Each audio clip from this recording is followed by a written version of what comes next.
आप देख रहे हैं सहर न्यूज़।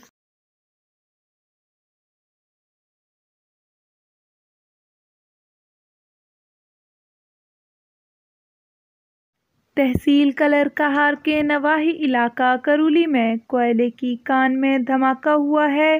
धमाके के नतीजे में एक शख्स जाँ बहक जबकि 5 अफराद शदीद जख्मी हो गए हैं। 4000 फीट गहरी कोयले की कान में 25 वर्कर काम कर रहे थे कि अचानक टॉक्सिक गैसेस मौजूद होने की वजह से धमाका हुआ और आग भड़क उठी।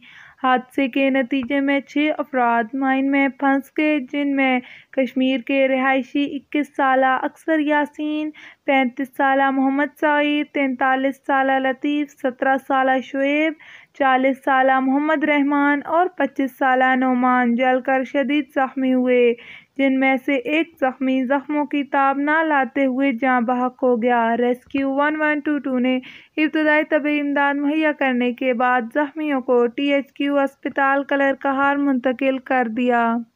खबर शामिल करते हैं सांगर से, जहां मरहूम मलक दलील गोट चक 82 में अवान क्रिकेट क्लब की तरफ से पाक फौज जिंदाबाद के नाम से टेप बॉल क्रिकेट टूर्नामेंट का इनेकाद किया गया। आज फाइनल मैच में रफीक बिरोही 11 और अल मेहरान 11 के दरमियान फाइनल मैच हुआ, जिसमें अल मेहरान 11 ने ये फाइनल मैच जीत लिया।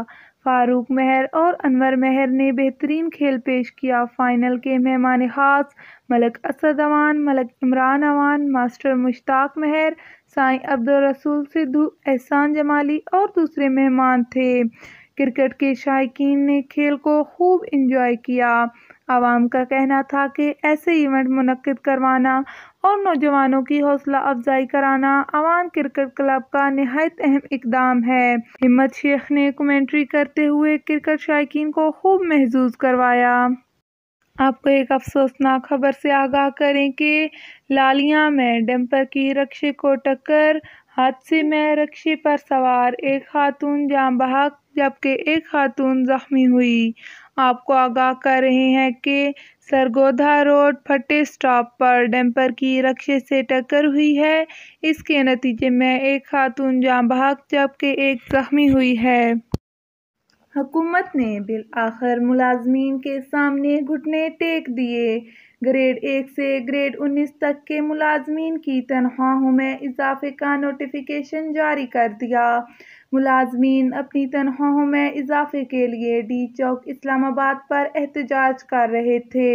एहतजाज के दौरान मुजाहिरीन पर बेईमाना तशद्दुद किया गया और उन पर शेलिंग की गई, जिससे इस्लामाबाद धुआं धुआं हो गया। कई मुजाहिरीन बेहोश भी हुए। अवाम ने मुजाहिरीन पर एक्सपायर शेल फेंकने की मजम्मत की और हुकूमत से सवाल किया कि मुजाहिरीन आया पाकिस्तानी थे या इंडियन। उन्होंने इस वाक़े का नोटिस लेने का भी मुतालबा किया। शहरी कराची में अवामी सतह पर फ्रांस का सफ़ीर दफ़ा करो मुहिम का आगाज़ हो गया। अवाम का कहना है कि हुकूमती सतह पर फ्रांस और इसकी मसनूआत का बाइकआउट किया जाए। टोटल पेट्रोल पंप का भी मुकम्मल बाइकआउट किया जाए। अवाम का मजीद कहना था कि 17 फरवरी से पहले फ्रांस के सफ़ीर को मुल्क बदर किया जाए। आपको एक बार फिर से अपडेट करें कि शहरी कराची में अवामी सतह पर फ्रांस का सफ़ीर दफ़ा करो मुहिम का आगाज़ हो गया। अवाम का कहना है कि हुकूमती सतह पर फ्रांस और इसकी मसनूआत का मुकम्मल बाइकआउट किया जाए और 17 फरवरी से पहले फ्रांस के सफ़ीर को मुल्क बदर किया जाए।